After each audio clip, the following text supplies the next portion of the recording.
ଅଧୀନ ରଥଯାତ୍ରା ହେଲେ ଅସୁବିଧା ରଥ ଉପରେ କଣ ସାରଥୀ ବାବୁଙ୍କୁ ଆମେ ବସେଇ ବନଉଛୁ। ଇସ୍କନ କେବଳ ଗୋଟିଏ ସଂସ୍ଥା ଯେଉଁଠି ଖ୍ରୀଷ୍ଟିଆନ ହିନ୍ଦୁ ହେଇଯାଉଛନ୍ତି, ମୁସଲିମ ବି ହିନ୍ଦୁ ହେଇଯାଉଛନ୍ତି। ଜଗନ୍ନାଥ ସଂସ୍କୃତିକୁ ଭାଙ୍ଗୁଛି ଇସ୍କନ। ପିନ୍ଧିଛି ଆଚ୍ଛା, ତୁମେ ଏଇ ଯୋଉ ପ୍ୟାଣ୍ଟ ସାର୍ଟ ପିନ୍ଧିକି ଏଇ ଯୋଉ ରିପୋର୍ଟିଂ କରୁଛ, ଏଇଟା ପ୍ୟାଣ୍ଟ ସାର୍ଟ ପିନ୍ଧିବା ଜଗନ୍ନାଥ ସଂସ୍କୃତି ଭାଙ୍ଗା ହେଲାନି? ଆମେରିକାରେ ରହିଲେ କିନ୍ତୁ କଣ କରିବେ? ଜଗନ୍ନାଥ ବଡ ନୁହଁ, ଆଇଁଷଟା ବଡ। ଆମ ମନରେ ଭକ୍ତି ନାହିଁ ନା? ଆମେ ଆଇଁଷ ଖାଇଲେ କଣ ହବ? ମନରେ ଭକ୍ତି ଅଛି। ବେପାରକୁ ବେପାର କଣ? ମୁଁ କହିବି ପୁରୀର ଅଭଡା ବିକା ହଉଛି ପଇସା ଦେଇକି ବେପାର, ଭଲ ଲାଗିବ ଶୁଣିବା ପାଇଁ। ମୁଁ କହିବି ଦଶହରା ଯୋଉଠି ହବ ସେଇଠି ମୀନା ବଜାର ପଡୁଛି କି ନାହିଁ? ସେଇଠି ସବୁ ଦୋକାନୀ ପଡୁଛନ୍ତି କି ନାହିଁ? ମୁଁ କହିବି ଦଶହରାରେ ଯୋଉଠି ଯୋଉଠି ସବୁ ଦୋକାନ ଲାଗୁଛି ଏଇଟା ବି ସବୁ ବେପାର। ଯେତେ ହିନ୍ଦୁ ଧର୍ମର ପୂଜା, ଏବେ ତମେ ଯାହା ପୂଜା ପର୍ବ ଦେଖ, ଗଣେଶ ପୂଜା ହଉଛି, ଦୋକାନ ଲାଗୁନି? ତାହେଲେ ମୁଁ କହିବି ଯେତେ ସବୁ ଧର୍ମ ହଉଛି ସେ ସବୁ ବେପାର, ଭଲ ଲାଗିବ।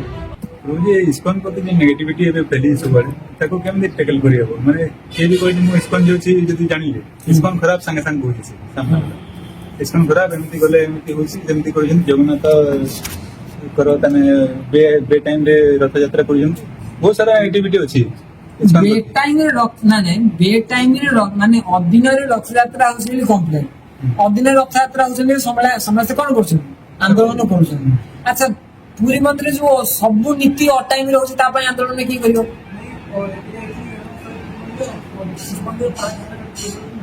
ନା ନା, ତା ପାଇଁ କିଏ ଇଏ କରିବ?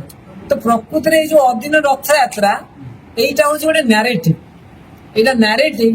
ଏଇଟା କଣ ଇସ୍କନକୁ ବ୍ଲେମ କରିବା ପାଇଁ ସୃଷ୍ଟି କରାଯାଇଛି। ଅଦିନରେ ରଥଯାତ୍ରା କେହି କରୁନାହାନ୍ତି, ମାନେ ସେମାନେ ତାଙ୍କ ପାଖରେ କିଛି ଅପସନ ନାହିଁ। ବିଦେଶ ବାହାର ଯୋଉ କଣ୍ଟ୍ରି ଗୁଡା ସବୁ ମୁସଲିମ କଣ୍ଟ୍ରି, ସେମାନଙ୍କୁ ଗଭର୍ଣ୍ଣମେଣ୍ଟ ଏମିତି ନାହିଁ କି ତମେ ରାଲି କରିବ ପିଏମଜି ରୋଡ ଆଗରେ ବସି ପଡେ ଆମର ଦାବି ପୂରଣ ହଉ, ଯଦି ଚଳିବ ନିଆଁ ଜଳିବ ହଉ ତମର କଣ ହେଇଛି ଏଇ ବାର ତ ହଉ ଦିଅ ସେଇ ବାର। ଆମେରିକାର କଣ ଏଇଭଳିଆ ତମର ହେଇଛି ନା କଣ? ମନ ଇଚ୍ଛା ଆମର ଦରକାର ଆଷାଢ ମାସ ଶୁକ୍ଳ ପକ୍ଷ ଦ୍ୱିତୀୟା ତିଥିରେ ଆମେ ଏଠି ରଥ ଗଢିବୁ, ବନ୍ଦ କର ସବୁ ଟ୍ରାଫିକ। ଟୋଟାଲ ଗୁଳି କରିଦେବେ ତାଙ୍କ ସରକାର। ତମେ ତାର ନିୟମ ଶୁଣିବ ତମ ମୁଣ୍ଡ ଖରାପ ହେଇଯିବ। ଯୋଉ ଆମେରିକା ଯାଇଥିଲେ, ଆମର ଜଣେ ଭକ୍ତ କହୁଥିଲେ ଆମେରିକାରେ ସେ କଣ ହେଇଛି ନା, ତାଙ୍କ ବାପା ମାନେ ସେଇ କଲୋନୀ ଭିତରେ ସେଠି ଟ୍ରିସ୍ ପାସିଂ ଥାଏ, ତମେ ତାଙ୍କର ଅଛି ମାନେ ତମେ ସନ୍ଦିଗ୍ଧ ତମକୁ ଦେଖିଲେ ମାନେ ଗୁଳି କରିଦେବେ। ଇଏ ଗାଁ ଲୋକ, ଇଏ ଯାଇছে ତା ପୁଅ ପାଖକୁ ଯାଇଛନ୍ତି, ଆଉ ଘରଟା ଭିତରେ କେତେ ବସିବି? ପୁଅ କହିଲେ ପୁଅ କେତେ ବସିବି, ଟିକେ ବୁଲି ଆସନ୍ତିନି? ତା ପୁଅ କହିଲା ବୁଲିବାକୁ ଯିବ, ଆଉ ଏଇ ବାଟେ ଯିବ, ଏମିତି ବୁଲିକି ପଳେଇ ଆସିବ। ଇଏ ଗାଁ ଲୋକ, ଇଏ ତାଙ୍କ ଯେତେବେଳେ ବାହାରୁ ଯାଇଛନ୍ତି ସବୁ ଦେଖୁଛନ୍ତି, ଏତେ ବଡ ଘର ହେଇଛି, କେତେ ସୁନ୍ଦର ଫୁଲ ଗଛ ସବୁ ଲାଗିଛି, ଗାଡି ଥୁଆ ହେଇଛି, ଏ ସବୁ ଦେଖିଦେଇ ଯାଉଛନ୍ତି। ଗୋଟେ ଘର ଆଗରେ ଯାଇକି ସେ ଘରଟା ହେଇଥିଲା କାଠରେ ଘର, ମାନେ ସେ ଘର ଭିତରେ କେବଳ କାଠରେ ତାର ବୁଢା ଯାଇ ଘର ଉଇ ଲାଗୁଥିବେ ତ କଣ ହଉଥିବ? ବର୍ଷା ଦିନେ କଣ ଛତା ଟଙ୍ଗା ହେଇଥିବ କି ଦହିପାଲ ବନ୍ଧା ହଉଥିବ, ସିଏ ତ ବୁଢା ଦେଖୁଛି, ଆଉ ତମର ଦେଖୁଛି, ଗାଡି ଦେଖୁଛି। ସେ ଘର ଭିତରୁ ଓନର ଆଇଲା, ସାଙ୍ଗେ ସାଙ୍ଗେ ସୁଟ୍ କଲେ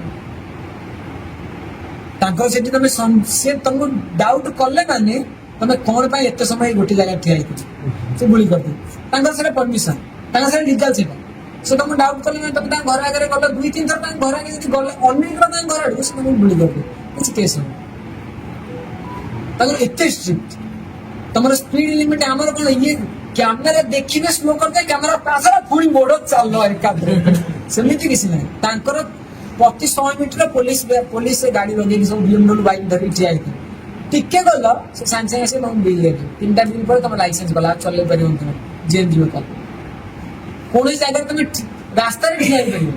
NH ନାହିଁ କି ଆମର, କଣ ଯୋଉଠି ଏକ ଲାଗିଲା ତ ଏକ କରିବ, ଗାଡି ପାର କରା ସାଇଡ କରା, ସେଇଠି ଏକ କରିବ, ଖିଆଖି କରିବ, ଦହିବରା ଆଳୁଦମ ଖେଳିବ, ପୁଣି ଯାହା କୋଉଠି ଆଖୁରସ ଗରମ ହେଲେ ଆଖୁରସ ଟିକେ ପିଇଥାନ୍ତେ, ସବୁ ଗାଡି ସବୁ ରଖା ହବ ରାସ୍ତା করে, ଆଖୁରସ ସବୁ ପିଇବ। ସେଠି ସେମିତି ନାହିଁ, ଅଟକି ପାରିବନି ତମେ କୋଉଠି। ରୋଡ ମାନେ ରୋଡ, 90 ସ୍ପିଡ ମାନେ 90 ସ୍ପିଡରେ ଯିବ। 70 ହେଲା ମାନେ ଏଇ ଲାଇନରେ ଚଲେଇଛୁ, 70ରେ କାହିଁ ଚଲେଇଛୁ, ଏଇ ଲାଇନ ହେଇଛି 80-90ରେ ଚଲେଇବା ପାଇଁ, ସାଙ୍ଗେ ସାଙ୍ଗେ ଫାଇନ୍ କରିବ। ତାଙ୍କର ବହୁତ ଷ୍ଟ୍ରିକ୍ଟ। ତ ସେଇଭଳିଆ ଦେଶରେ ତମେ କହିବ ମୁଁ ଆଷାଢ ମାସର ଶୁକ୍ଳ ପକ୍ଷର ଦ୍ୱିତୀୟା ତିଥିରେ ରଥଯାତ୍ରା କରିବି, ସେ କହିବ କୋଉ ଡେଟ୍? ତାର ଡେଟ୍ ପଚାରିବେ, ଆଜ୍ଞା ଡେଟ୍ ଆମର ସବୁ ବର୍ଷ ଅଲଗା ଅଲଗା ପଡିବ। ସେ କଣ ପରମିଶନ ତମକୁ ଦେବେ? ତମକୁ ସେ ଆଉ ଏମାନେ ହଉଛନ୍ତି କଣ ମାଇନରିଟି ଅଲଗା। ଆମେ ଭାରତ ବର୍ଷରେ କଣ ପାଇଁ ଏତେ ଗର୍ବ କରୁଛେ? ଆମେ ମେଜରିଟି ଜାଗାରେ ଆମେ ଯାହା ଚାହିଁବେ କରିପାରିବା। ଯୋଉ ଜାଗାରେ ମାନେ ହିନ୍ଦୁ ମାଇନରିଟି, ସେ ଜାଗାରେ ସେମାନେ ଏମିତି ଦାବି କରିପାରିବେ? ଜନ୍ମାଷ୍ଟମୀ ତିଥିରେ ହଉଛି ଆଉ ସବୁ ପର୍ବ ତିଥିରେ ହଉଛି, ରଥଯାତ୍ରା କାହିଁ ଅତିଥିରେ ହଉଛି? ଆରେ ମାନେ ଗୋଟା ମାନେ ସାଧାରଣ ଲଜିକ ବୋଲି କିଛି ଗୋଟେ ଜିନିଷ ଥାଏ, ମାନେ ଗୋଟା ବୁଦ୍ଧି ବୋଲି ଗୋଟେ କିଛି ଗୋଟେ ଶବ୍ଦ ଅଛି ଦୁନିଆ, ଯୋଉଟା ଯୋଉମାନଙ୍କ ସେଇଟା ନାହିଁ ସେମାନଙ୍କ ଯାହା ମୁଣ୍ଡରେ ଗୋବର ବହିଛି, ତାକୁ କଣ ବୁଝେଇବ? ଆରେ ଜନ୍ମାଷ୍ଟମୀ ହଉଛି ଗୋଟେ ଇଣ୍ଡୋର ପ୍ରୋଗ୍ରାମ, ଘର ଭିତରେ ଜନ୍ମାଷ୍ଟମୀ ମନେଇ ହବ। ରଥଯାତ୍ରା ଘର ଭିତରେ ବନେଇବ କଣ? ନଡିଆ ଗୋଟମା ଦେଇକିରି ଝୁରୁ가 ଯୋଉ କଣ ଖଡିଆ କାଠିକି ରଥ କରି ଯାଇବ ଘର ଭିତରେ। ରଥଯାତ୍ରା ହଉଛି ଗୋଟେ ଆଉଟର ପ୍ରୋଗ୍ରାମ, ତା ପାଇଁ ପରମିଶନ ଦରକାର। ଯେମିତି ଜନ୍ମଦିନ ତମେ ଘର ଭିତରେ ଯୋଉ ଦିନ ଚାହିଁଲେ ସେଇଦିନ ବନେଇ ପାରିବ। ବାହାଘର ଯୋଉ ପ୍ରୋସେସନ ଯାଉଛି ଯୋଉ ଦିନ ଚାହିଁଲେ ସେଇଦିନ ତମେ କରିପାରିବ। ପୋଲିସ କତରୁ ପରମିଶନ ଆଣିବାକୁ ପଡିବ। ଆଜ୍ଞା ଆମର ବରଯାତ୍ରୀ ଯିବ, ପୁରା ଦବାକୁ ପଡିବ। ସିଆରି ଛକରୁ ବରଯାତ୍ରୀ ବାହାରିବେ, ଜୟଦେବ ବିହାର ଯାଇ ଯିବେ। ଏତିକି ଏତିକି ପୁରା ଟାଇମ ଦେଖିବାକୁ ପଡିବ। ଯଦି ସେଇ ସମୟରେ କୌଣସି ଅଲଗା ଅଫିସିଆଲ ଇଏ ଥିବ ସେ ପରମିଶନ ଦେବେନି। ବାହାଘର ଡେଟ୍ ବା ଅଧା ସେଇଥିପାଇଁ ଚେଞ୍ଜ ହଉଛି, ଜାଣିଛ କି ନାଇଁ? ଆରେ ବାହାଘର ଭୁବନେଶ୍ୱରରେ ବାହାଘର ଡେଟ୍ ଅଧା ସେଇଥିପାଇଁ ଚେଞ୍ଜ, କାରଣ ବରଯାତ୍ରୀ ଯଦି କରିବେ ମନ୍ଦିର ବାହାଘର କରିବେ, ସେ ଗଳି ରାସ୍ତା ଭିତରେ ବରଯାତ୍ରୀ ଆସୁଥିବ, 2-3 ଜଣ ନାଚୁଥିବେ ତା ଦେହରେ, ଭଡା ଟିକା ନାଚିଲା ଭଳିଆ 3 ଜଣ ନାଚୁଥିବେ, କେହି ଆସିନଥିବେ, ସେମିତି କରି ଯିବ ସାଉଣ୍ଡ। ପୁରା ମେନ୍ ରୋଡରେ ପ୍ରୋସେସନ କରିବାକୁ ଗଲେ ତମକୁ ପରମିଶନ ଦରକାର। ବିନା ଯଦି ତମେ ଚାହୁଁଛ ମୋର ବରଯାତ୍ରୀ ଆସିବେ, ମୁଁ ଗୋଟେ ଦିନ ପାଇଁ ରାଜା ହେବି, ବରଯାତ୍ରୀ ଆସିବେ ମୋର ପୁରା ମେନ୍ ରୋଡରେ ଯିବା ଦରକାର, ସବୁ ଲୋକ ଦେଖିବା ଦରକାର କି ମୁଁ ଆଜି କଣ ବଳି ପଡିବାକୁ ଯାଉଛି, ସଂସାର ଭିତରେ ବନ୍ଧନରେ ପଡିବାକୁ ଯାଉଛି, ତାହେଲେ ପୋଲିସ ପରମିଶନ ଦରକାର। ଯଦି ନ ମିଳିବ ସେଇ ହିସାବରେ ତମ ବାହାଘର କରିବାକୁ ପଡିବ। ଆରେ ସେ ଦେଶ, ଆରେ ସେମାନେ ସବୁ ଇଏ କଣ୍ଟ୍ରି ଗୁଡା, କମ୍ୟୁନିଷ୍ଟ କଣ୍ଟ୍ରି ଗୁଡା, ମୁସଲିମ କଣ୍ଟ୍ରି ଗୁଡା, ସେମାନେ ବହୁତ ହେଟ୍ କରନ୍ତି ଆମମାନଙ୍କୁ। ଆମମାନେ ହିନ୍ଦୁ ଧର୍ମ, ସେମାନେ କହିବେ ଇସ୍କନ ହଉଛି ଗୋଟେ ଖ୍ରୀଷ୍ଟିଆନ ସଂସ୍ଥା। ଆଚ୍ଛା ଯଦି ଇସ୍କନ ଖ୍ରୀଷ୍ଟିଆନ ସଂସ୍ଥା ହେଲା, ତାହେଲେ ଆମେରିକାରେ ଯେତେବେଳେ ରଥଯାତ୍ରା ହଉଛି ବା ଆମେରିକାରେ ଯେତେବେଳେ ଗୀତା ପ୍ରଚାର ହଉଛି, ସେମାନେ ଆମ ଭକ୍ତ ମାନଙ୍କୁ ଜେଲରେ କାହିଁ ପୁରେଇ ଦଉଛନ୍ତି? ଯଦି ଇସ୍କନ ଗୋଟେ ଖ୍ରୀଷ୍ଟିଆନ ସଂସ୍ଥା, ରଥଯାତ୍ରା କରିବା ପାଇଁ ଡେଟ୍ କଣ ପାଇଁ ସେ ଆମକୁ ଦଉନାହାନ୍ତି? ତାଙ୍କ ତ ଭଲ, ଯାହା ହଉ ଆମର ଖ୍ରୀଷ୍ଟିଆନ ସଂସ୍ଥା ଇଏ ଭାରତ ଯାଇକି ସବୁ ଖ୍ରୀଷ୍ଟିଆନ ଧର୍ମ ପ୍ରଚାର କରୁଛି, ଦିଅ କୋଉ ଡେଟ୍ ଦରକାର, ଶୁକ୍ଳପକ୍ଷ ଦ୍ୱିତୀୟା ଦିନ ଦେ, ଯେତେ ଦ୍ୱିତୀୟା କରିବା କଥା କର। ସେମାନେ ଗଭର୍ଣ୍ଣମେଣ୍ଟ ଏଗେନ୍ଷ୍ଟ, ସେମାନେ ଆମ ମାନଙ୍କ, ତାପରେ ବି ଭକ୍ତମାନେ ଏତେ କଷ୍ଟ କରିକି ଯୋଉଦିନ ଆମେ ଜଗନ୍ନାଥଙ୍କୁ କଣ କରିବୁ, ପ୍ରଚାର କରିବୁ, କିନ୍ତୁ ତାକୁ ଯୋଉମାନେ ଅପୋଜ କରିବେ, ଏଇଟା ହଉଛି କଣ ହୀନ ମାନସିକତା। ଯେତେବେଳେ କଣ ଗୋଟେ ନ୍ୟାୟ ଶାସ୍ତ୍ରରେ ଅଛି, ଘରେ ଯେତେବେଳେ ନିଆଁ ଲାଗିଯାଏ, ଘରୁ ପାଦ କାଢିବାର ତିଥି ଦେଖାଯାଏ। ଜାଣିଛ ନା, ଘରୁ ଆଗରୁ ଭଲ କାମ କରିବାକୁ ଗଲେ ତିଥି ସବୁ କୋଉ ବାରରେ ଗଲେ କହିବେ ଗୁରୁବାର ଯାଆନି, ଗୁରୁବାର ଗଲେ ଖରାପ। ସେ ଯୋଉ ଦେଖିବେ ଯୋଉ ଝିଅ ପିଲାମାନେ ସବୁ ଘରକୁ ଆଇଥାନ୍ତି, ଆଉ ତମେ କୁଣିଆ ଯିବ, ସେ ଗଣିବେ ଆଜି ବି ହଉଛି 9 ଦିନ, କୋଉଦିନ ଆଇଥିଲୁ ସୋମବାର, ମାନେ ମଙ୍ଗଳବାର, 9 ଦିନ ହଉଛି ଯାଆନା। ଭୁବନେଶ୍ୱର ଆଇଥିଲୁ, ଘର ଗଲେ 3 ଦିନରେ ଯିବୁ, 4 ଦିନ, କାଲି ସକାଳ ବସି ଯିବୁ, ଏବେ ହଉଛି ଦିନ, ଆଗରୁ ସବୁ ହେଇଯାଏ ନୁହଁ, ସବୁ ଗଣିବେ। ଏବେ ବି ସେ ହଉନି, ଆଜି 3 ଦିନରେ ଯାଆନା, କେତେ ଦିନରେ ଯାଆନ୍ତି, ପୁଅ ଦିନରେ, ଝିଅ ପିଲା ସମୁଦ୍ର 6 ଦିନରେ, 9 ଦିନରେ, ଏଇ ଗୁରୁବାର ହେଇଛି, ମାସ ହେଇଛି ସଂକ୍ରାନ୍ତି, ଆକୁ କୁହାଯାଏ ତିଥି। ତିଥି ମାନେ ଘରୁ ବାହାରିବା ପୂର୍ବରୁ କଣ କରାଯାଏ, ଆଜି ନିଆଁ ଯଦି ଲାଗିଯିବ ଘରେ, ତିଥି ଗଣିବ, ହେଇ ନିଆଁ ଲାଗିଲା, ବୋଉ ନିଆଁ ଲାଗିଛି, ଏଇ ନିଆଁ ଲାଗିଛି, ଆମେ ସବୁ ଯାଉ, ତୁ ଥବୁ ତୁ ବା 9 ଦିନରେ ଘରକୁ ଯାଇଛୁ, ତୁ କଣ କରିକି ତୁ ମର ଆଗୁ। ତ ତିଥି ଯେତେବେଳେ କଣ ଅକାଳ, ଯେତେବେଳେ ତିଥି ଖୋଜା ହଉନି କେବେ ମୁଁ ଘରୁ ବାହାରିବି, ନିଆଁ ଯେତେବେଳେ ଘରେ ଲାଗିଯିବ, ତ ସେଇଭଳି ଏବେ ସମଗ୍ର ସଂସାରରେ କଣ ଲାଗିଛି, ନିଆଁ ଲାଗିଛି। ସମଗ୍ର ସଂସାରରେ ମାନେ କଣ ବ୍ୟକ୍ତି ମାନେ ଏଇ ଯୋଉ କାମ କୃତ ଲୋଭ ମୋହରେ ମାତିକିରି ମାନେ ଅଧର୍ମ ରୂପକ ନିଆଁ ଏ ଜଗତରେ ଲାଗିଛି। ତ ଏବେ ଏଇ ନିଆଁକୁ ନିର୍ବାପିତ କିଏ କରିପାରିବେ? କେବଳ ଜଗନ୍ନାଥ କରିପାରିବେ, ଯଦି ସେ ବାହାରକୁ ଚାହିଁବେ। ତ କେବଳ ଏଇ ଦୃଷ୍ଟିକୋଣରୁ ଭାରତ ଆମେରିକାରେ ମିଳିବ ହିଁ ନାହିଁ, ପ୍ରୟାସ କରି ଗଜପତି ମହାରାଜ ନ୍ୟୁଜ 18 ଚ୍ୟାନେଲରେ ଗୋଟେ ଇଣ୍ଟରଭ୍ୟୁ କରିଥିଲେ। ଗଜପତି ମହାରାଜ ତାଙ୍କ ନିଜ ଶ୍ରୀମୁଖରୁ ସ୍ୱୀକାର କରୁଛନ୍ତି, ଆମେ ମାନେ ଯେଉଁମାନଙ୍କୁ ମାନେ ପୁରୀ ପ୍ରଶାସନ ତରଫରୁ ବିଦେଶରେ ଯେଉଁ ସବୁ ଜଗନ୍ନାଥ ସଂସ୍କୃତି ପ୍ରଚାର ସେଣ୍ଟର ଖୋଲା ହେଇଛନ୍ତି, ସେଠି ଯୋଉ ଭକ୍ତ ମାନେ କାର୍ଯ୍ୟ କରୁଛନ୍ତି, ସେମାନେ ବି ମନା କରୁଛନ୍ତି ଆମେ ବି ଠିକ ଦିନରେ ରଥଯାତ୍ରା କରିପାରିବୁ, ମାନେ ସେଇ ଦିନରେ ରଥଯାତ୍ରା କରିବା ପାଇଁ ଆମେ ବି ପରମିଶନ ଗଭର୍ଣ୍ଣମେଣ୍ଟରୁ ଆଣିପାରିବୁ, ନିଜେ ସ୍ୱୀକାର କରିଛନ୍ତି ଗଜପତି ମହାରାଜ। ତ ଏଇଟା ଯେତେ ସବୁ ଅଧିକ ରଥଯାତ୍ରା ଦେଖୁଛ, ଇଏ କେବଳ ଗୋଟେ ଏଜେଣ୍ଡା, କେବଳ ଈର୍ଷା ଯୋଗୁ ଏଇଟା ସବୁ କଣ ହେଇଛି। ଆଉ କେମିତି ହେଲା ମୁଁ କହିବି ତାର ଇତିହାସଟା, କହିବି କେମିତି ଏଟା ଷ୍ଟାର୍ଟ ହେଲା। ଆଗରୁ ଏଟା କିଛି ହନ୍ତା, 50 ବର୍ଷ ଧରିକିରି ଇସ୍କନ ରଥଯାତ୍ରା ହେଇ ଆସୁଥିଲା ଆଜି ପର୍ଯ୍ୟନ୍ତ। ଏବେ କଣ ପାଇଁ 4-5 ବର୍ଷ ହେଲା ବାହାରିଛି ସେଟା ଶୁଣେ। ଆଗରୁ ଏମିତି ରଥଯାତ୍ରା ହଉଥିଲା, ପୁରୀ ଗଜପତି ମହାରାଜ ଅସଂଖ୍ୟ ରଥଯାତ୍ରା ଯାଇଛନ୍ତି, କେବେ କିଛି କୁହନ୍ତି। ଏବେ 6-7 ବର୍ଷ ହେଲା ମହାରାଜ ଏଟା କହୁଛନ୍ତି। କାହିଁକି କହୁଛନ୍ତି? କେସ୍ ଆରମ୍ଭ ହେଲା ଲୁଧିଆନାରେ କଣ ହେଲା ନା ଓଡିଆ ଭକ୍ତମାନେ ସବୁ ମିଶିକି ରହୁଥିଲେ। ତାଙ୍କ ଭିତରୁ କିଛି ଓଡିଆ ଥିଲେ ସେ ପାନ ଖାଇବେ, ଟିକେ ବୁଧବାରିଆ ଦେଖିକି ଟିକେ ଝୋଳ ହବ, ଆଉ ରବିବାର ଟିକେ କଷା ହବ, ଚିକେନ ଟିକେ କଷା ହବ, ଆଉ ଦରକାର ପଡ଼ିଲେ ଟିକେ ନାଳି ପାଣି ବି ଟିକେ ପଡିବ। କିନ୍ତୁ ଆମେ ଜଗନ୍ନାଥଙ୍କର ଭକ୍ତ। ଆଉ କଣ ଆମ ମନରେ ଭକ୍ତି ନାହିଁ ନା? ଆମେ ଆଇଁଷ ଖାଇଲେ କଣ ହବ? ଆମ ମନରେ ଭକ୍ତି ଅଛି। ତ ଇଏ ଥିଲେ କିଛିଟା ଥିଲେ ଏଇ କାଟାଗୋରୀର ଲୋକ।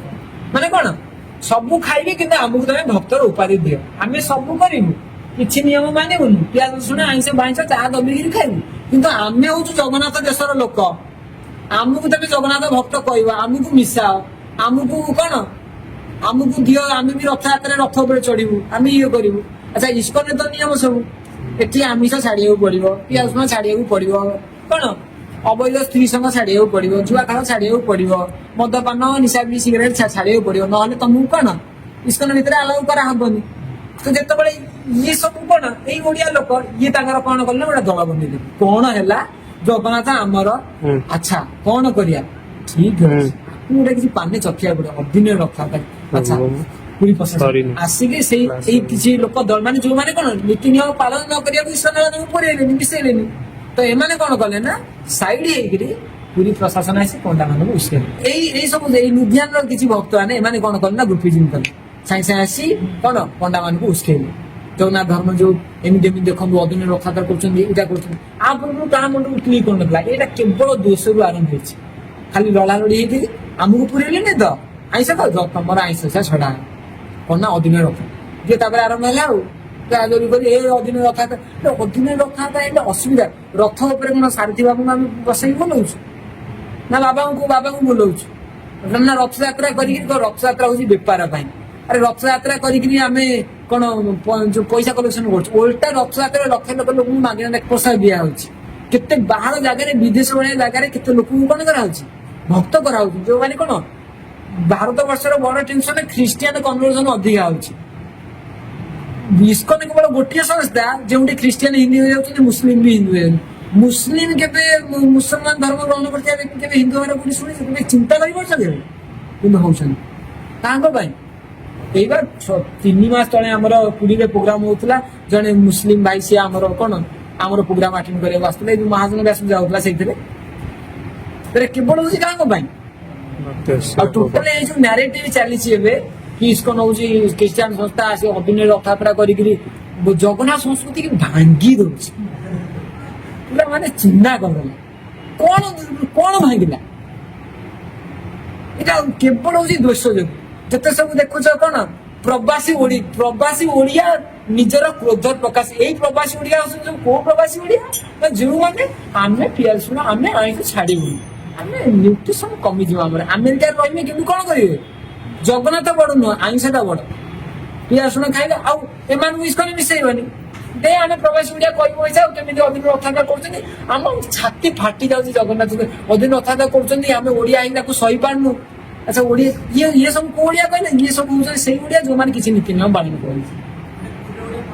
ତ ଇଏ ସବୁ କିଛି ହଉଛି ନ୍ୟାରେଟିଭ, କେବଳ ମାନେ କଣ ବଦନାମ କରିବା ପାଇଁ ସୋସାଇଟି। କିନ୍ତୁ ତମେ ନିଜେ ଗୋଟେ ବିଚାର କର ନା, ଅଦିନରେ ରଥଯାତ୍ରା ହେଲା, କ୍ଷତି କଣ? କେଉଁ ଧର୍ମ? ସବୁଠାରୁ ହାସ୍ୟାସ୍ପଦ କଥା ହଉଛି ଯିଏ ପ୍ୟାଣ୍ଟ ସାର୍ଟ ପିନ୍ଧୁଛି ସିଏ କହୁଛି କାହିଁକି ଜଗନ୍ନାଥ ସଂସ୍କୃତିକୁ ଭାଙ୍ଗୁଛି। ଇସ୍କନ ପିନ୍ଧିଛି ଟ୍ରାଉଜର, ପିନ୍ଧିଛି କି କଣ ପ୍ୟାଣ୍ଟ ସାର୍ଟ, କି ପିନ୍ଧିଛି ବ୍ରିଟିଶର୍ସଙ୍କ ଡ୍ରେସ। ଆଚ୍ଛା ତୁମେ ଏଇ ଯୋଉ ପ୍ୟାଣ୍ଟ ସାର୍ଟ ପିନ୍ଧିକି ଯୋଉ ରିପୋର୍ଟିଂ କରୁଛ, ଏଇଟା ପ୍ୟାଣ୍ଟ ସାର୍ଟ ପିନ୍ଧିବା ଜଗନ୍ନାଥ ସଂସ୍କୃତି ଭାଙ୍ଗା ହେଲାନି? ଯୋଉ ପ୍ୟାଣ୍ଟ ସାର୍ଟ ପିନ୍ଧିକି ଯୋଉ ରିପୋର୍ଟର ମାନେ ଯୋଉ ଟୋଟାଲ ନ୍ୟାରେଟିଭ ରିପୋର୍ଟର ମାନେ ଚଲେଇଛନ୍ତି ଆଉ ପୁରା ଏଭଳି ସେ ବନେଇକି କହିବେ। ଆରେ ଆଚ୍ଛା ତମକୁ ପ୍ରଶ୍ନ ପଚରା ହଉଛି, ତମେ ଏଇ ଯୋଉ ପ୍ୟାଣ୍ଟ ସାର୍ଟ ପିନ୍ଧିଛ ଏଇଟା ଜଗନ୍ନାଥ ସଂସ୍କୃତି? ଜଗନ୍ନାଥ ଏଇ ପ୍ୟାଣ୍ଟ ସାର୍ଟ ପିନ୍ଧା ଶିଖେଇଥିଲେ? ତମେ ଯଦି ପ୍ରକୃତ ଜଗନ୍ନାଥ ସଂସ୍କୃତି ତମେ ଧୋତି କୁର୍ତ୍ତା ପିନ୍ଧିକି ରିପୋର୍ଟିଂ କରିଥାନ୍ତ, ପ୍ୟାଣ୍ଟ ସାର୍ଟ ପିନ୍ଧିକି କାହିଁ ରିପୋର୍ଟିଂ କରୁଛ? ସତ ନା ମିଛ? ଜଗନ୍ନାଥ ସଂସ୍କୃତି ଭାଙ୍ଗୁଛି କି? ତମେ ତ ନିଜେ ଭାଙ୍ଗୁଛ ଟିଭି ଆଗେ। କିନ୍ତୁ ଇସ୍କନ ଭାଙ୍ଗୁଛି। କଣ ଇସ୍କନ ନା ଜଗନ୍ନାଥ ରଥଯାତ୍ରା। ଆରେ ରଥଯାତ୍ରା କରିକି ଭାଙ୍ଗିବ ସଂସ୍କୃତି? ସଂସ୍କୃତି ତ ବଢିଲା, ଭାଙ୍ଗିଲା କଣ? ନା ଆମର ଭାବାବେଗ କରେ। କଣ ଭାବାବେଗ ତମର କଷ୍ଟ? କୋଉ ପ୍ରକାର ଭାବାବେଗ କିଛି ମାନେ ବୁଝା ପଡୁନି କଣ କୁହାଯାଉଛି? କେବଳ ଗୋଟେ ନିଜ ଏଜେଣ୍ଡାରେ ଫସା ଯାଉଛି ସମସ୍ତେ। ଆଉ ଏଇଟା କେବଳ ଷ୍ଟାର୍ଟ ହେଇଛି କେଉଁ ଯୋଗୁଁ? ଦେଶ ଯୋଗୁଁ। ଇଏ ତାକୁ ସହିପାରୁନାହାନ୍ତି, ସେ ତାକୁ ସହିପାରୁନାହାନ୍ତି, ଦେ ତାଙ୍କ ନାଁରେ ଇଏ କର, କେମିତି କଥାବାର୍ତ୍ତା କରେ, ଆମକୁ ମିଶେଇବନି ତ ଆମେ ତମ ନାଁରେ କମ୍ପ୍ଲେନ କରିବୁ। ସବୁ କିଛି ଇଏ କରାହଉଛି କେବଳ ଦେଶ ଯୋଗୁଁ ଏଇଟା ଷ୍ଟାର୍ଟ ହେଇଛି, ନହେଲେ ଆଉ କିଛି ନାହିଁ। ଆଉ ଗୋଟେ ବେପାରକୁ ବେପାର କଣ? ମୁଁ କହିବି ପୁରୀର ଅଭଡା ବିକା ହଉଛି ପଇସା ଦେଇକି ବେପାର, ଭଲ ଲାଗିବ ଶୁଣିବା ପାଇଁ। ମୁଁ କହିବି ଦଶହରା ଯୋଉଠି ହବ ସେଇଠି ମୀନା ବଜାର ପଡୁଛି କି ନାହିଁ, ସେଇଠି ସବୁ ଦୋକାନୀ ପଡୁଛନ୍ତି କି ନାହିଁ। ମୁଁ କହିବି ଦଶହରାରେ ଯୋଉଠି ଯୋଉଠି ସବୁ ଦୋକାନ ଲାଗୁଛି ଏଇଟା ବି ସବୁ ବେପାର। ଯେତେ ହିନ୍ଦୁ ଧର୍ମର ପୂଜା, ଏବେ ତମେ ଯାହା ପୂଜା ପର୍ବ ଦେଖ, ଗଣେଶ ପୂଜା ହଉଛି ଦୋକାନ ଲାଗୁନି? ତାହେଲେ ମୁଁ କହିବି ଯେତେ ସବୁ ଧର୍ମ ହଉଛି ସେ ସବୁ ବେପାର, ଭଲ ଲାଗିବ। ବେପାର ଆକୁ ସବୁ ମାନେ କଣ ବନେଇକିରି କୁହାଯାଉଛି। ସେଭଳି ବ୍ୟକ୍ତି ମାନଙ୍କର ହୃଦୟରେ ଗୋଟେ କଣ, ଗୋଟେ ସଂସ୍ଥା ପ୍ରତି କଣ ପଡିବ, ଗୋଟେ ଖରାପ ଚେତନା ପଡିବ। ଏଇଟା ହଉଛି ତାର କଣ ବିହାଇଣ୍ଡ ଦ ସିନ୍ ହଉଛି ଏଇଟା। କିନ୍ତୁ ପ୍ରକୃତରେ ଏଇଟା ଗୋଟେ ନ୍ୟାରେଟିଭ କେବଳ, ଆଉ କିଛି ନାହିଁ। ଆଉ ବହୁତ ଜଗନ୍ନାଥଙ୍କର କୃପାରୁ ଏଇ ନ୍ୟାରେଟିଭ ଦିନେ କଣ ହବ, ଶେଷ ହେଇଯିବ। ଆଉ ଇସ୍କନରେ ଇସ୍କନରେ କଣ ଜଗନ୍ନାଥଙ୍କୁ ଜଗନ୍ନାଥ ନିଜେ ଇସ୍କନକୁ ଆସିଛନ୍ତି। ଇସ୍କନର ପ୍ରଥମ ବିଗ୍ରହ କିଏ? ଜଗନ୍ନାଥ। ଶିଳ ପ୍ରଭୁପାଦ ଯେତେବେଳେ କଣ ସେ କହୁଛନ୍ତି ତମେ ତ କୃଷ୍ଣ ଭକ୍ତ, ଜଗନ୍ନାଥଙ୍କୁ କାହିଁ ପୂଜା କରୁଛ? ଆରେ ଜଗନ୍ନାଥ ଆମ ପାଖକୁ ଆସୁଛନ୍ତି, ଆମେ ପୂଜା କରିବୁ ନା କାହାକୁ ପୂଜା କରିବୁ? ଜଗନ୍ନାଥ ନିଜେ ଆମେରିକା ଆସିଲେ। ପ୍ରଭୁପାଦ ଯେତେବେଳେ ଯାଇକି ପହଞ୍ଚନ୍ତି, ସେ ତାଙ୍କ ସହିତ କିଛି ବିଗ୍ରହ ନେଇକି ଯାଇନଥିଲେ, ନା କୃଷ୍ଣଙ୍କୁ ନେଇଥିଲେ ନା ରାଧାରାଣୀଙ୍କୁ ନେଇଥିଲେ। ସେ କେବଳ କରତାଳ ନେଇଥିଲେ। ସେଇ କରତାଳ ବଜେଇକି ହରେ କୃଷ୍ଣ ମହାମନ୍ତ୍ର ଜପ କରୁଥିଲେ। ହରେ କୃଷ୍ଣ କୃଷ୍ଣ କୃଷ୍ଣ କୃଷ୍ଣ ହରେ ହରେ ହରେ ରାମ ରାମ ରାମ ହରେ ହରେ। ଜପ କରନ୍ତି, ଏମିତି ଭଗବାନ ଭକ୍ତ କରନ୍ତି। ତାଙ୍କ ଭିତରେ ଜଣେ ଥିଲେ ଯମୁନା ମାତା। ଯମୁନା ମାତା ନା କଣ ତାଙ୍କ ନାଁ ଥିଲା ମନେ ଅଛି? ମାଳତୀ ଦେବୀ ଦାସ। ମାଳତୀ ଦେବୀ ଦାସ ଯିଏ ଜଗନ୍ନାଥଙ୍କ ବିଗ୍ରହ ଚୋରି କରି ଆଣିବେ, ମାଳତୀ ଦେବୀ ଦାସ। ତ ସେ ଜଣେ କଣ ବିଦେଶୀ ଝିଅଟିଏ ଥିଲେ। ତ ସିଏ ଧୀରେ ଧୀରେ କଣ ହେଲେ ଅନୁପ୍ରାଣିତ ହେଲେ, ପ୍ରଭୁପାଦ ଦେଖି ତାଙ୍କୁ ବହୁତ ଭଲ ଲାଗେ। ତ ସେ ପ୍ରଭୁପାଦ ବହୁତ ଭଲ ପାଇଲେ। ସେ ଗୋଟେ ଦିନ କହିଲେ ମୁଁ ପ୍ରଭୁପାଦଙ୍କ ପାଇଁ ଗୋଟେ କଣ ନେଇକି ଯିବି ଗିଫ୍ଟ। ଆଚ୍ଛା ସେ ତ ଇଣ୍ଡିଆନ ଲୋକ, ଆଚ୍ଛା ଇଣ୍ଡିଆନକୁ ଭଲ ଲାଗିବ ଇଣ୍ଡିଆନ ଜିନିଷ ଗୁଡା। ତ ଆମେରିକାରେ ଗୋଟେ ଇଣ୍ଡିଆନ ଗିଫ୍ଟ ସେଣ୍ଟର ଥିଲା। ତ ସେ ଗିଫ୍ଟ ସେଣ୍ଟରକୁ ଗଲେ, ଦେଖିଲେ କୋଉଟା ଭଲ ଲାଗୁଛି କୋଉଟା ଭଲ ଲାଗୁଛି। ତାଙ୍କୁ ଗୋଟେ କଣ୍ଢେଇ ବହୁତ ଭଲ ଲାଗିଲା। ଆଉ ସେ କଣ୍ଢେଇ ହଉଛନ୍ତି ଜଗନ୍ନାଥ। ତାଙ୍କୁ ଜଗନ୍ନାଥ ଏତେ ଭଲ ଲାଗିଲେ, ତାଙ୍କୁ ସିଏ କେବେ ଜାଣିନାହାନ୍ତି ଜଗନ୍ନାଥ ବୋଲି। ଆଉ ସିଏ ହଉଛନ୍ତି ଗୋଟିଏ ପିସ୍, ମାନେ ସିଏ ଜଗନ୍ନାଥ କେହି କିଣିବେନି, ସିଏ ତାର ଇଣ୍ଡିଆନ ଗିଫ୍ଟ ସେଣ୍ଟର ଗଲା, ଜଗନ୍ନାଥ ବଳଭଦ୍ର ସୁଭଦ୍ରା ଆଣି ଗୋଟିଏ ପିସ୍ ଗୋଟିଏ ସେଟ୍ ବିଗ୍ରହକୁ ଆଣିକି ଆସିଥିଲେ। କୋଉଠୁ? ଇଣ୍ଡିଆରୁ ନେଇକି ଯାଇଥିଲେ ବିକ୍ରି କରିବା ପାଇଁ। ତ ଆଙ୍କ ପାଇଁ ଏମାନେ ସବୁ ତ ହିପି ଥିଲେ, ଏମାନେ ଏମିତି ବୁଲନ୍ତି ଇଏ କରନ୍ତି। ଇଏ ତାଙ୍କର ମାନେ ଇଏରେ ଡ୍ରେସରେ ଲୁଚେଇକିରି ଜଗନ୍ନାଥଙ୍କୁ ଚୋରି ଦିନ ଦେଖିଲେ, କ୍ୟାମେରା ମାନେ ସବୁ ଲାଗି ତାଙ୍କୁ ଲୁଚେଇକିରି କପଡା ଭିତରେ ପୁରେଇକି ନେଇ ଆସିଛନ୍ତି, ଚୋରି କରିକି। ପୁଣି ପଇସା ବି ଦେଇନାହାନ୍ତି। ଆଉ ଯେତେବେଳେ ଆଣିକି ଆସନ୍ତି ପୁରା ଖୁସିରେ ଆସୁଛନ୍ତି, ପ୍ରଭୁପାଦ ଆମର ପାଇଁ ଆଣିକି ଆସିବି ଗୋଟେ ଗିଫ୍ଟ ଦେଖନ୍ତୁ। ତ ପ୍ରଭୁପାଦଙ୍କୁ କଣ ଗିଫ୍ଟ ଆଣିଛ? ପ୍ରଭୁପାଦଙ୍କୁ ଇଏ ଦେଖେଇଲେ। ଇଏ ଯେମିତି ଜଗନ୍ନାଥଙ୍କୁ ଦେଖାନ୍ତି, ପ୍ରଭୁପାଦ ପୁରା ଦଣ୍ଡବତ ପ୍ରଣାମ କଲେ। ଇଏ ଡରିଗଲେ, ମତେ କଣ ପ୍ରଣାମ କଲେନି? ପ୍ରଭୁପାଦ ତୁମେ କାହାକୁ ଧରିଛ? ଇଏ ହଉଛନ୍ତି ଜଗନ୍ନାଥ। ତୁମେ କୋଉଠୁ ପାଇଲ? ନା ମୁଁ ଯାଇଥିଲି ଏମିତି ଇଣ୍ଡିଆନ ଗିଫ୍ଟ ସେଣ୍ଟରରୁ, ମତେ ଭଲ ଲାଗିଲା, ମୁଁ ଏଟା ନେଇ ଆଇଲି। କହିଲେ ଏଇଭଳିଆ ଆଉ ଦିଟି ଅଛନ୍ତି, ତୁମେ ଯା ଆଣିକି ଆସିବ। ନା ଆଉ ଦିଟା କଣ ଆଣି, ମୁଁ ଗଲା ମାନେ ସେ ବାରି ମତେ ଖୋଜୁଦେବେ, ସିଏ ମୁଁ ଚୋରି କରିକି ଆଣିକି ଆସିଛି। କହିଲେ ପଇସା ମୋ ଠାରୁ ନେଇକି ଯାଅ, ଯେତେ ଡଲାର ଲାଗିବ ନେଇକି ଯାଅ, ମୁଁ ଆଉ ଦିଟା ଆଣିକି ଆସିବି। ତାହେଲେ ପୁଣି ଗଲେ ପଇସା ଦେଇକିରି ଆଉ ଦିଟି ବିଗ୍ରହ ଆଣିକି ଆସିଲି, ଛୋଟ ଛୋଟ ବିଗ୍ରହ ଆଣିକି ଆସିଲି। ତାପରେ ସମସ୍ତଙ୍କୁ ଗଲି, ହଉଛନ୍ତି ଜଗନ୍ନାଥ, ଇଏ ହଉଛନ୍ତି ଭଗବାନ କୃଷ୍ଣଙ୍କର ମାନେ କଣ ନିଜେ ସାକ୍ଷାତ କୃଷ୍ଣ। ଜଗନ୍ନାଥଙ୍କୁ ମିଶେ ସମସ୍ତଙ୍କୁ କହିଲେ, ଆଉ ଜଗନ୍ନାଥଙ୍କୁ କୀର୍ତ୍ତନ କଲେ। ଆଉ ଜୟାନନ୍ଦ ଥିଲେ ନା, ଯାହାକୁ କହିଲେ ତିଆରି କରିବା ପାଇଁ ବଡ ବିଗ୍ରହ, ଶ୍ୟାମ ସୁନ୍ଦର ପ୍ରଭୁ। ତ ଶ୍ୟାମ ସୁନ୍ଦର ପ୍ରଭୁ କଣ କହିଲେ, ସେଠି ଜଣେ ଆଉ ଜଣେ କଣ ବିଦେଶୀ କଣ ସେ କାର୍ପେଣ୍ଟର ଥିଲେ। ତ ସେ କାର୍ପେଣ୍ଟରକୁ କହିଲେ, ବଢେଇ କାମ ଜାଣନ୍ତି ବିଦେଶୀ ଲୋକ। ସେ କହିଲେ ତୁମେ ଦେଖ ଏଇ ଛୋଟ ବିଗ୍ରହ ଦେଖ, ଏଇଭଳିଆ ମତେ ବଡ ବଡ ବିଗ୍ରହ ତିନିଟା କରିକି ଦିଅ। ତ ଯେତେବେଳେ ଏମିତି କହିଲେ, ସେ ତାଙ୍କର ଫରେନର ଲୋକ, ସେ ତାଙ୍କର ବସିକି ବିଗ୍ରହ କାମ କରିବେ। ସେଇଠି ବିଗ୍ରହ କରିବେ, ସେଇଠି ସିଗାରେଟ ଟାଣିବେ, ସିଗାରେଟ ଟାଣିବେ ସେମିତି ରଖିବେ ସେଇଠି ସେଇ ବିଗ୍ରହ। ସେ ତ ଫରେନର ଜାଣନ୍ତିନି। ପ୍ରଭୁପାଦ ନାଇଁ ଏ ଭଗବାନଙ୍କ କାମ, ହାତ ଧୋଇକିରି ଆସ। ତାପରେ ଧୀରେ ଧୀରେ ଧୀରେ ତାଙ୍କୁ କଣ କଲେ, ତାଙ୍କୁ ଶିକ୍ଷା ଦେଲେ। ଆଉ ଧୀରେ ଧୀରେ ସେମାନେ ସୁଧାରିଲେ। ଆଉ ସେଇ ଶ୍ୟାମ ସୁନ୍ଦର ପ୍ରଭୁ ହିଁ କଣ କଲେ ନା, ଜଗନ୍ନାଥ ଛୋଟ ଜଗନ୍ନାଥଙ୍କ ବିଗ୍ରହ ଦେଖି ବଡ ଜଗନ୍ନାଥଙ୍କ ବିଗ୍ରହ କଲେ। ତାପରେ ସେ ମନ୍ଦିରରେ ରଖିକିରି ତାଙ୍କୁ କଣ କରାହେଲା, ପୂଜା କରାହେଲା। ଗୋଟେ ଦିନର କଥା କଣ ହେଇଛି, ରଥଯାତ୍ରା କେମିତି ଆରମ୍ଭ ହେଲା ଶୁଣ। ଗୋଟେ ଦିନ କଣ ହେଇଛି ନା, ପ୍ରଭୁପାଦ ଆସି ଦେଖନ୍ତି 3 ଜଣ ଜଣଙ୍କ ଭିତରୁ କେହି ନାହାନ୍ତି। ଏଇ ଗଲେ କୁଆଡେ, ଖୋଜୁ ଖୋଜୁ ତାଙ୍କୁ ଭକ୍ତ ମାନେ କଣ କରିଛନ୍ତି ନା, ଗାଡିରେ ବସେଇକି ଜଗନ୍ନାଥ ବଳଭଦ୍ର ସୁଭଦ୍ରା ମାହାଣୀକୁ ପାର୍କ ନେଇଯାଏ। କେହି ତାଙ୍କୁ କହିନାହାନ୍ତି। ସ୍ୱତ ପ୍ରଭୁତ୍ୱ ଭିତରେ ତାଙ୍କ ହୃଦୟରେ ଆସିଛି, ଚାଲ ଆମେ ନେଇକି ଯିବା ଜଗନ୍ନାଥଙ୍କୁ ନେଇ ଯାଇଛନ୍ତି, ପାର୍କ ଭିତରେ ମଝିରେ ବସେଇ ଦେଇଛନ୍ତି, ତାଙ୍କ ଚାରିପଟ ବୁଲିକି କୀର୍ତ୍ତନ କରୁଛନ୍ତି। ସେବେ ବି ସେ ଭିଡିଓ ଅଛି। ତ ପ୍ରଭୁପାଦ ଯେତେବେଳେ ଦେଖିଲା, ତମେ ଇଏ କଣ କରୁଛ, ଏଇଟା ବିଧି ନୁହଁ। ଜଗନ୍ନାଥଙ୍କୁ ଆଣିବାର ବିଧି ଅଛି। ତାଙ୍କର ରଥଯାତ୍ରା ହୁଏ, ସେ ରଥଯାତ୍ରା ଆସନ୍ତି ତ ଏମିତି ବତେଇଲେ ଏମିତି ରଥ କର, ତାପରେ ଆଦେଶ ଦେଲେ କାରଣ ଜଗନ୍ନାଥ ପ୍ରଭୁଙ୍କୁ ଆଦେଶ ଦେଲେ ନା ତ ତମେ ରଥ ବନା, ତାଙ୍କୁ ଡିଜାଇନ ଦେଲେ ଏଇଭଳିଆ କାଠ ହବ, ଏଇଭଳିଆ ଚୂଳ ହବ, ସେ କଲେ ନା ଟ୍ରକ୍। ସେତେବେଳେ ଆମେରିକାରେ କୁଆଡୁ କଣ ଇଏ କହିବେ କାହିଁକି ଗୋଟେ ଟ୍ରକ୍ ରେ ବସେଇଲା ଇସ୍କନ ଜଗନ୍ନାଥଙ୍କୁ। ଆରେ ଆମେରିକାରୁ କଣ ଏଇଠି ବୋଟ ରେ ପଠାହବ ରଥ କାଠ, ରଥ କାଠ ଏଠି ବୋଟ ରେ କରା, ମାନେ କେତେ ମାନେ ସଂକୀର୍ଣ୍ଣ ମାନସିକତା ଓଡିଆ ବ୍ୟକ୍ତି ମାନଙ୍କର। ଦେଖ ଏଠୁ ଗଛ କଟା ହେଇକି ବୋଟ ରେ ପଠାହବ, ସେଠି ବଢେଇ ଯିବେ ରଥ କରିବେ କାଠରେ। ସେ ସେତେବେଳେ ଟ୍ରକ୍ ରେ ମେକାନିକାଲ ଆରେଞ୍ଜମେଣ୍ଟରେ ରଥ କରାହେଲା। ଯୋଉ ରଥ କଣ ଆଗରେ ତ ସବୁ ତାଙ୍କର ଓଭରହେଡ୍ ଲାଇନ ସବୁ ଯାଇଥାଏ, ତାର ଏଭଳି ରଥ କରାହେଲା ଯେ ରଥ ଖୋଲିବ ଆଉ ବନ୍ଦ ହବ। ଆଉ ଲୋକ କଣ ଆସିବେ ଟାଣିବା ପାଇଁ, ସେଥିପାଇଁ କାର ଯୋଉ ଟ୍ରକ୍ କରାହେଲା, ଟ୍ରକ୍ ଟାକୁ ରଥର ସେପ୍ ଦିଆହେଲା। ଆଉ କଣ ହେଲେ କହିଲେ ଏମିତି ତମେ ମନ ଇଚ୍ଛା ନେଇପାରିବନି ଜଗନ୍ନାଥଙ୍କୁ ରଥଯାତ୍ରା ହବ ତାଙ୍କର। ତାପରେ ଧୀରେ ଧୀରେ ରଥଯାତ୍ରା ଆଉ ଏତେ ପ୍ରସିଦ୍ଧ ହେଲେ ଲକ୍ଷ ଲକ୍ଷ ସଂଖ୍ୟାରେ ରଥ ମାନେ କଣ ଜାଗ୍ରତ ହେଲେ। ତାପରେ ଜଗନ୍ନାଥ ପ୍ରଭୁ ବା ସେଇଠି ନିଶ୍ଚୟ କଲେ ଜଗନ୍ନାଥ ଚାହୁଁଛନ୍ତି ବାହାରିବା ପାଇଁ, ଯଦି ନ ହେଇଥାନ୍ତା ସେ କେବେ ବି ଭକ୍ତମାନେ ତାଙ୍କୁ ନ ପଚାରି ଜଗନ୍ନାଥଙ୍କୁ ଆମେରିକା ନେଇକି ପଳେଇଥାନ୍ତେ। ଜଗନ୍ନାଥ ଚାହୁଁଛନ୍ତି ମୁଁ ସବୁ ଏବେ ଆମେରିକା ବାସୀ, ମୁଁ ଜଗତର ନାଥ, ପୁରୀ ନାଥ ନୁହଁ କି ଓଡିଶା ନାଥ ନୁହଁ କି ଭାରତ ନାଥ ନୁହଁ, ମୁଁ ଏବେ ସବୁ ଆମେରିକାରେ କଣ କରିବି, ସବୁ ଆମେରିକା ଲୋକମାନଙ୍କୁ ଉଦ୍ଧାର କରିବାକୁ ଚାହୁଁଛି। ତ ପ୍ରଭୁପାଦ ଏଇଟାକୁ ମାନେ ଜଗନ୍ନାଥଙ୍କ ପ୍ରେରଣା ପାଇକିରି କହିଲେ ନା ଜଗନ୍ନାଥ ଚାହୁଁଛନ୍ତି କର ରଥଯାତ୍ରା। ଯୋଉ ସମୟରେ କାରଣ ଗଭର୍ଣ୍ଣମେଣ୍ଟ ସବୁବେଳେ ପରମିଶନ ଦବନି, ଯୋଉ ସମୟରେ ପରମିଶନ ଦଉଛି ରଥଯାତ୍ରା ହଉ, କ୍ଷତି ନାହିଁ। କାରଣ ରଥଯାତ୍ରା କରିବାର ମୁଖ୍ୟ ଉଦ୍ଦେଶ୍ୟ କଣ, ଭଗବାନ କୃପା କରିବେ। ତିଥି ହଉଛି ଦ୍ୱିତୀୟ ଗୋଟେ ଦୃଷ୍ଟିକୋଣ। ପ୍ରଥମ ଦୃଷ୍ଟିକୋଣ ରଥଯାତ୍ରା ଭଗବାନ ତାଙ୍କ ମନ୍ଦିରରୁ କାହିଁକି ବାହାରି ଆସୁଛନ୍ତି, ପତିତ ମାନଙ୍କୁ ସେ ପତିତ ପାବନ, ପତିତ ମାନଙ୍କୁ କୃପା କରିବା ହେଲା ତାଙ୍କର ମୁଖ୍ୟ କାରଣ। ତିଥି ହଉଛି ଗୌଣ କାରଣ, ବୁଝିପାରୁଛ କି ନାହିଁ। ତ ଆମେରିକା ଭଳିଆ ସହରରେ ତମେ ମୁଣ୍ଡ ବାଡେଇ ଦିଅ, ଏ ସମଗ୍ର ଜଗତ ଲାଗିଗଲେ ବି ଆଟଲିଷ୍ଟ ଆମେରିକା ଭଳିଆ ଦେଶରେ କେବେ ତିଥିରେ ରଥଯାତ୍ରା କରିବେ। ସେମାନେ ବହୁତ ଆଡମେଣ୍ଟ, ବାହାର ସହର ବାହାର ଦେଶ ମାନଙ୍କର ଗଭର୍ଣ୍ଣମେଣ୍ଟ ସେମାନେ ଆଣ୍ଟି ହିନ୍ଦୁ, ସେମାନେ ଭଲ ପାଆନ୍ତିନି ହିନ୍ଦୁ କଲଚର, ସେମାନେ ତାଙ୍କ କଲଚରକୁ ଭଲ ପାଆନ୍ତି। ସେମାନେ କେବେ ବି ପରମିଶନ ଦେବେ ହିଁ ନାହିଁ ଠିକ ଦିନରେ ରଥଯାତ୍ରା କରିବା ପାଇଁ। ଏ ଜଗତରେ ଯେତେ ଯିଏ ଚେଷ୍ଟା କଲେ ବି କେବେ ବି ଠିକ ଦିନରେ ରଥଯାତ୍ରା ହେଇ ହିଁ ପାରିବନି, ଅସମ୍ଭବ, ନେକ୍ସଟ ଟୁ ଇମ୍ପସିବଲ।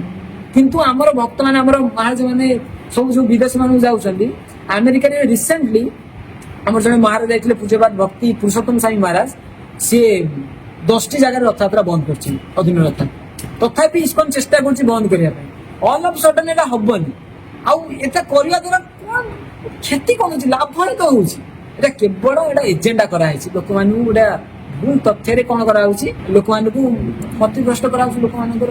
ଆପଣ କହିଲେ କି ଆଉ ଘର ପୋଡିଗଲେ କୌଣସି ତିଥି ଦେଖାଯାଏ ନା ଘରୁ ବାହାରିବା ପାଇଁ, ଠିକ ସେମିତି ଯେତେବେଳେ କଳା ପାହାଡ ହଉ କିମ୍ବା ଅନ୍ୟ ବିଦେଶୀ ଆକ୍ରମକ ଯେତେବେଳେ ଶ୍ରୀମନ୍ଦିରକୁ ଲୁଣ୍ଠନ କରୁଛନ୍ତି, ହିନ୍ଦୁ ସଂସ୍କୃତିକୁ ଭୂଲୁଣ୍ଠିତ କରିବା ପାଇଁ ଚେଷ୍ଟା କରୁଛନ୍ତି, ସେତେବେଳେ ମହାପ୍ରଭୁ ଜଗନ୍ନାଥ ବଳଦେବ ସୁଭଦ୍ରା ଦେବୀଙ୍କ ସହିତ ସୁଦର୍ଶନ କେତେ ଥର ଯେ ଶଗଡ଼ରେ ବୁହା ହେଇକି କୋଉଠି କୋଉଠି ଯାଇକି ରଖା ହେଇଛନ୍ତି, ସେଇଟା କଣ ଗୋଟେ ଓଡିଆ ଜାତି ଉପରେ ଗୋଟେ ଶକ୍ତ ପ୍ରହାର ନୁହେଁ କି?